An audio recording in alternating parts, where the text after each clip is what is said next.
Ang Aklat ng Kamalasan, isang kwento ng kababalaghan at sakripisyo. Sa gilid ng bayang tahimik at malayo sa syudad, may isang lumang gusali na matagal nang hindi pinapansin ng mga tao. Isang aklatan na nababalot ng alikabok at alaala ng nakaraan. Matagal nang sinasabi ng mga matatanda na may isang aklat doon na hindi dapat hinawakan, basahin o galawin, ang tinatawag nilang Aklat ng Kamalasan. Ngunit sa panahong moderno na ang lahat, sino pa ba ang maniniwala sa ganitong mga kwento? Isang binatilyong estudyante ang nagngangalang Elian ang nakarinig ng tungkol sa lumang aklatan. Isa siyang masikap na mag-aaral, matalino at mahilig sa kasaysayan. Sa kanyang paghahanap ng mapagkukunan para sa kanilang proyekto sa paaralan, nadiskubre niya ang matagal nang nakalimutang aklatan. Ayon sa tsismis ng ilan, wala nang libraryan doon, tanging sarili mong pag-iingat ang iyong gabay. Hindi ininda ni Elian ang mga babala. Napukaw ang kanyang interes sa misteryo at sa kanyang pagpasok sa gusali, sinalubong siya ng malamig at tuyong hangin. Ang mga estante ay puno pa rin ng mga aklat, ngunit karamihan ay nabubulok na. Habang nililibot niya ang lugar, may isang aklat na agad niyang napansin, isang makapal, kulay pula ang pabalat, tila gawa sa balat ng hayop at may mga ukit na simbolong hindi niya mawari. Walang pamagat ang aklat sa labas, ngunit sa oras na binuksan niya ito, malinaw na lumitaw ang pamagat sa unang pahina, isinulat sa tila nabuburang tinta, ang Aklat ng Kamalasan. Habang binabasa niya ang unang pahina, biglang lumamig ang paligid. Hindi na ito basta malamig dahil sa luma ang gusali. Ito'y parang may presensya ng kung anong hindi nakikita. Tumigil siya sa pagbabasa, ngunit parang may boses sa kanyang isipan na bumubulong. Ituloy mo. Nagsimula ka na. Bago tayo magpatuloy sa ating kwento, kung mahilig kayo sa mga kagaya nitong kwento, maaari bang pakisubscribe ang ating channel at huwag kalimutang i-like ang ating video. Malaking tulong ito para sa katulad kong content creator. Maraming salamat at magpatuloy na tayo.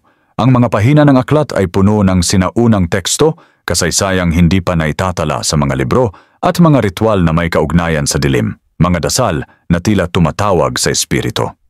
Habang patuloy siyang nagbabasa, hindi niya namamalayang tumatagal siya ng oras.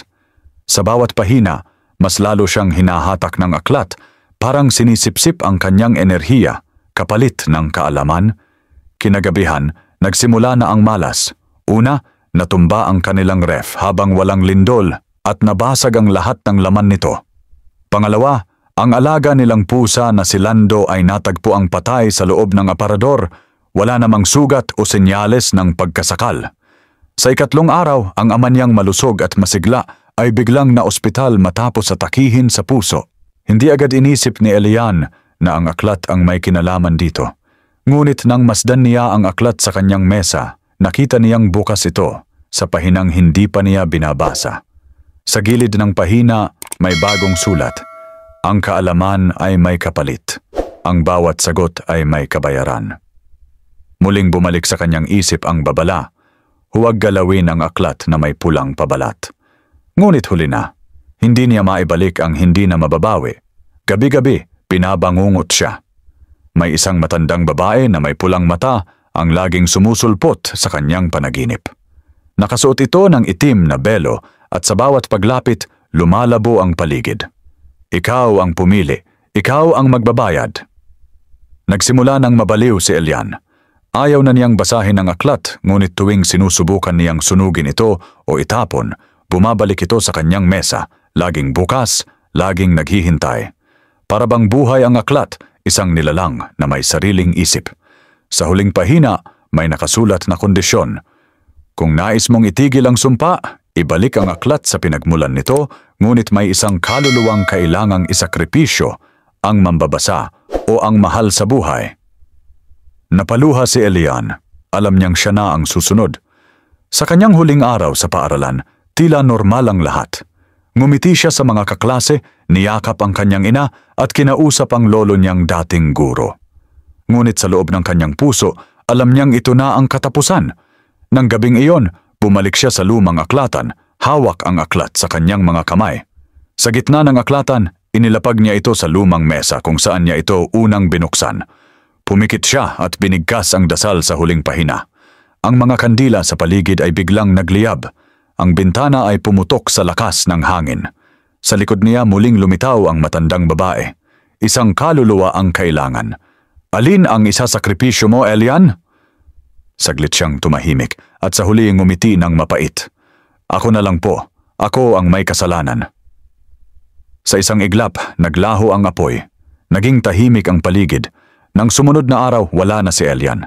Hinanap siya ng kanyang pamilya, ng kanyang guro, ng buong barangay. Ngunit walang bakas, wala ni isang senyales. Tanging ang kanyang bag na naiwan sa aklatan at ang isang piraso ng papel. Patawarin ninyo ako. Huwag na ninyo itong hanapin. Huwag ninyong buksan muli. Ngunit sa pinakailalim ng estante, sa pinakasulok ng lumang aklatan, nandun pa rin ang aklat. Isinara muli. Pansamantala.